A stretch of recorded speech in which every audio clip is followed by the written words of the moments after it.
And we're back with TSPN, the Supervisor Richard Forster, with your Supervisor report from our Board of Supervisors meeting of December 8th, 2015.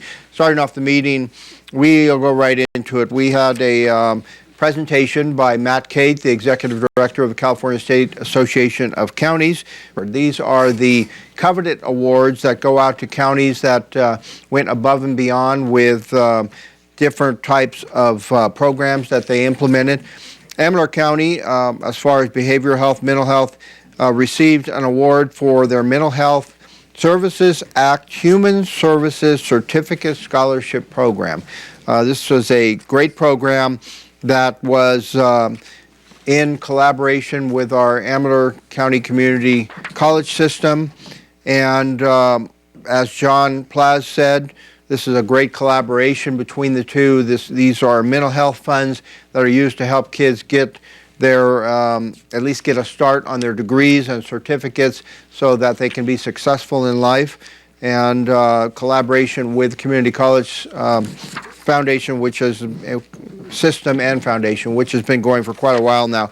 As Matt Cate said, CSAC has been in operation since 1895, and supervisors have been talking about unfunded mandates since that time. 296 elected supervisors in the state, and I'm proud that he introduced me that day as president of the state association at this time, along with other people in our county. Martin Ryan is president of the State Sheriff's Association. Mark Benini, as of this week, will be president of his association.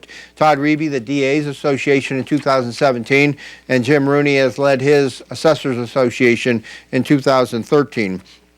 Matt Cate also said that he was well aware of the issues with mental health and public safety realignment because he was former corrections secretary. So also this day helping to receive the award were Krista Thompson and Jim Foley from our Health and Human Services Department's Behavioral Health, and thanks to them for their great work.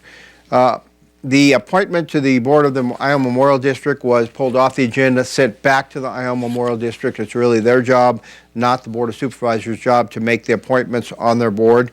The board issued a quick waiver of fees of one of our homes in Amador County that burned because of the Butte fire. The fees amount to in the range of about $3,500 for environmental health, for building department, and for planning department. The right thing to do. My question was, what happens in Calaveras? Be a hit to those departments if you had to waive all of those fees. Those waivers are actually covered under the federal emergency declaration, so they will be reimbursed on the Calaveras side. I don't think we're going to apply for reimbursement on our side. We'll continue to help with events like Gordon Rowland's event at Chip's house so that we can help those victims in the Butte fire.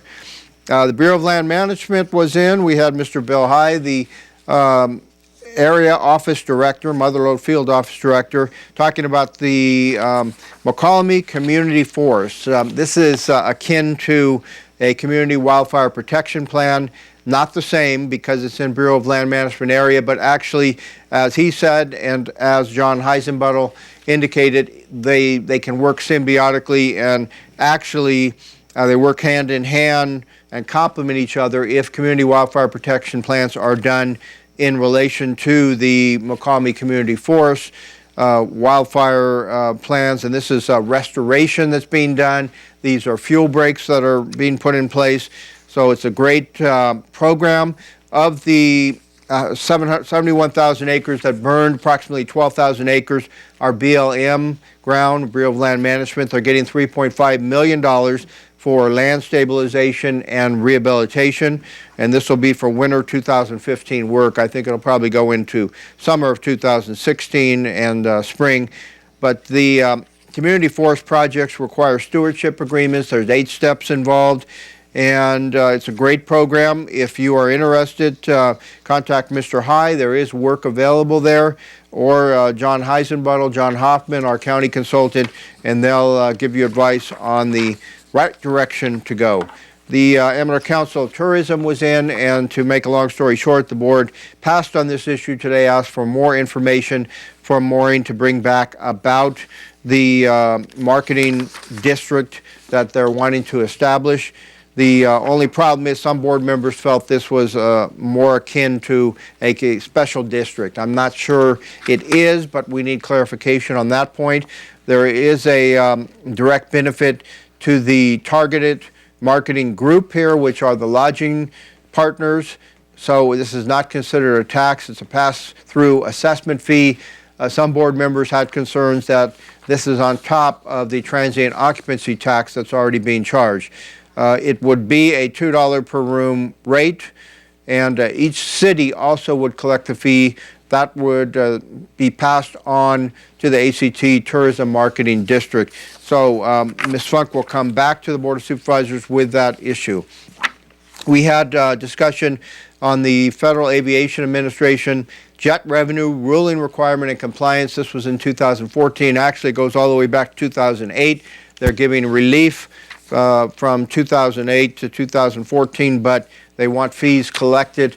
Those fees have to come off of our different taxes, and this has to do with aviation fuels to airports. So any taxes that went to local public safety funds, local revenue funds, general funds, or Measure M would have to go back and be collected from Measure M. They're allowing us to put together an action plan.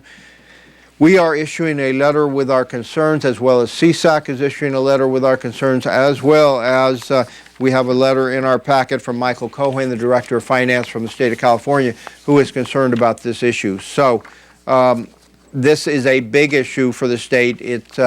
There are scarce resources out there. The FAA has made this ruling, and I think this ruling is probably going to be challenged, or there's going to be some additional laws put into place or legislation to deal with this, because we cannot afford to lose any revenue. I know it's going to our airport, but this substantially affects 244 public use airports in the state of California, many much bigger than us, LAX and San Francisco, San Diego. Those airports are huge. They bring in a lot of revenue, a lot of sales tax on aviation fuel. So you can see the impact there. So we'll write a letter with our concerns. This issue will probably be back on our plate in the future. I know with CSAC we'll be dealing with the issue. We had a lot of discussion on SB 643, AB 266, and AB 243, which all deal with the marijuana legislation in the state of California. These are 3 acts passed by the state to basically overhaul the way the state deals with the marijuana laws. They have made it actually more highly regulated and potentially taxed at the local level. Licenses now are required for cultivation, testing, transporting, distributing, dispensing, manufacturing, and mobile deliveries.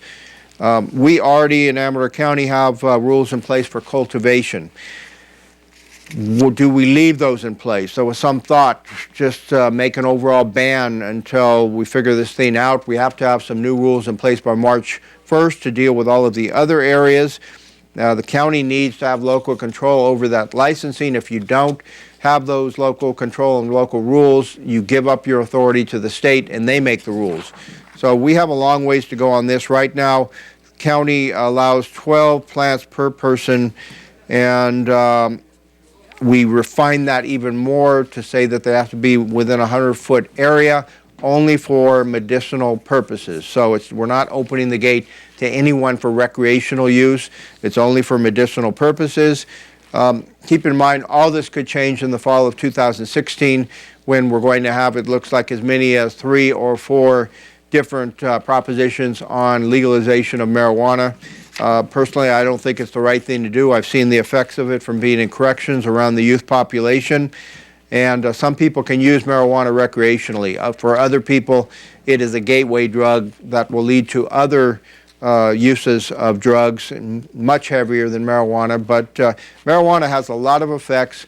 Sheriff Martin Ryan put together a whole sheet of effects that came out of Colorado, everything from what you would consider driving under the influence, but driving under the influence of marijuana, to the pets in your home consuming marijuana, which has happened in Colorado, and overdosing and dying. So it goes across the plethora of effects. So we're not going to have a total ban at this point. We're going to leave somewhat our rules in place the way they are, but as of March 1st, we'll have modifications that will deal with especially that mobile delivery, distribution, testing. We cannot affect the transportation of marijuana. That is different than mobile delivery, but the transportation is something that is exempted in the state laws. But also we can affect manufacturing and cultivation if need be down the road.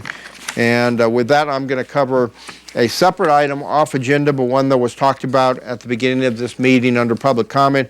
The County of Amador and Board of Supervisors challenge, or I would say we sent a challenge to the Superior Court of the LADA, the Land, Air, and Water Defense Alliance, and asked the judge to make a ruling as to whether the language that they wanted to put on the ballot to overturn the Newman Ridge project was legal and defensible down the road.